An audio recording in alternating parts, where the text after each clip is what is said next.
Adolf Hitler 12 वर्ष तक Germany का शासक रहा।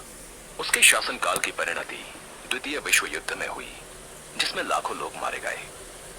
यही कारण है कि आज तक के इतिहास में उसकी गणना सबसे घृणित दुष्ट व्यक्तियों में की जाती है। उसे शुरू से ही कला में बहुत दिलचस्पी थी और वो एक वास्तुकार बनने के ख्वाब देखा करता था। युवा एडोल्फ हिटलर ने इस तरह अनेक वर्ष वियना में बिताए।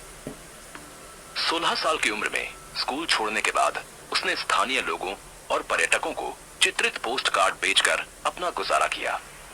अपनी आकांक्षाओं को पूरा करने में उसे अपने पिता से कोई मदद नहीं मिली और जब उसके पास पैसे नहीं रहे, उसने बेघर लोगों की तरह रहना शुरू कर दिया।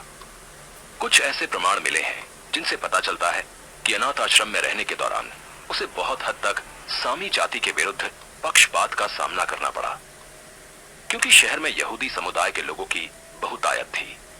इससे उसे अपनी विचारधारा बनाने में मदद मिली। हिटलर सन 1913 में म्यूनिख, जर्मनी गया और वहां की कला एवं वास्तुशिल्प ने उसे मोहित कर दिया। तथापि अपनी सौंदर्य विषयक क्षुधा को तुष्ट करने के साथ ही उसने प्रथम विश्व युद्ध में बवेरियन सेना में नौकरी की और लुडविग तृतीय के अधीन फ्रांस तथा बेल्जियम में सेवा की। दुश्मन की गोलाबारी में घायल होने पर उसे एक बैज प्रदान किया गया। एक जर्मन देशभक्त होने के बावजूद हिटलर को कोई सरकारी पद नहीं मिल सका, क्योंकि उसके पास वहां की पूर्ण नागरिकता नहीं थी। प्रथम विश्व युद्ध के बाद भी वो सेना में ही रहा और तरक्की करते हुए उसने पुलिस जासूस का दर्जा हासिल कर लिया, जहां उसे प्रचार एवं राष्ट्रीय सोच की एक योजना के अंतर्गत छोटे छोटे राजनीतिक गुटों को यह समझाने का काम सौंपा गया कि जर्मनी को यहूदियों के कारण लड़ाई का मुंह देखना पड़ा। शनह शनह एडोल्फ हिटलर एक अच्छा वक्ता बन गया। उसका भाषण सुनने के बाद लोग पागलों की तरह उसका पीछा करने लगे और वो जो कुछ कहता उस पर विश्वास कर लेते। हिटलर कुछ ही समय बाद नवनामित National Socialist German Workers Party का नेता बन गया और साम्यवाद, पूंजीवाद तथा यहूदियों जैसे वर्गों के खिलाफ उसके भाषणों को हर स्तर पर राष्ट्रीय समर्थन प्राप्त हुआ।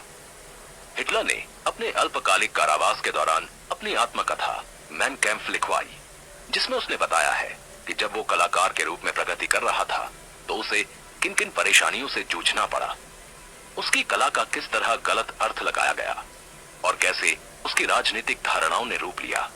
इसके प्रकाशन से हिटलर को लाखों की कमाई हुई और दूसरे विश्व युद्ध तक तो जर्मनी में इसका पढ़ना लाजमी हो गया। संयुक्त राज्य अमेरिका और विश्व के अन्य भागों में आई महामंदी के कारण जर्मनी भी आर्थिक कठिनाइयों के घेरे में आ गया। हिटलर ने निम्न और मध्य वर्गों के बीच की दूरी को मिटाकर उन्हें एक ही स्तर पर लाने में पर्याप्त सफलता पाई, क्योंकि उसे आशा थी कि ऐसा करके वो जर्मनी को उसका पिछला गौरव वापस दिला सकेगा।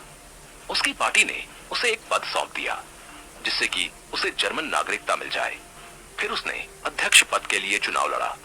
हिटलर को चांसलर यानी कि शासनाध्यक्ष के रूप में शपथ दिलाई गई और उसकी नाजी पार्टी ने बहुत से सरकारी कार्यालयों पर तत्काल कब्जा जमा लिया।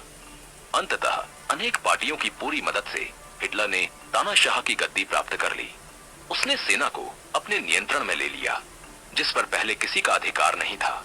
हिटलर ने जर्मनी की आधारभूत सुविधाओं में सुधार किया और विभिन्न वर्गों के रहन सहन के स्तर को बेहतर बनाया।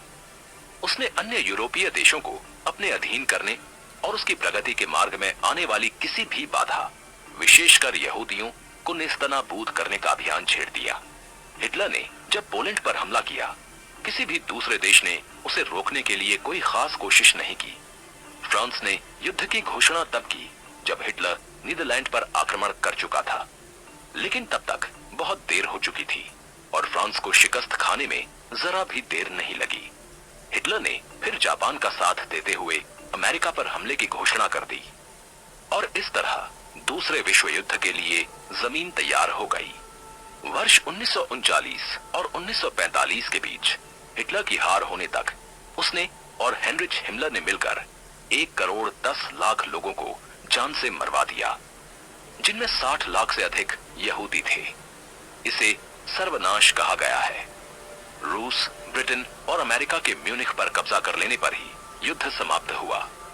जब विजयी फौज के सिपाही हिटलर के बंकर से कुछ 100 मीटर के फासले पर थे, हिटलर ने अपनी नई पत्नी ईवा ब्रॉन और अपने पालतू कुत्ते ब्लांडी सहित खुद को मार डाला। नाजी तानाशाह अडोल्फ हिटलर के बारे में यह पुस्तक पढ़ने योग्य है। 21वीं सदी के इस बहुचर्चित व्यक्तित्व के बहुत से जाने पहचाने पहलुओं और अनेक अज्ञात रहस्यों पर इस पुस्तक में प्रकाश डाला गया है, क्योंकि लोगों में अभी तक उसके बारे में जानने की जिज्ञासा है। राजीव तिवारी।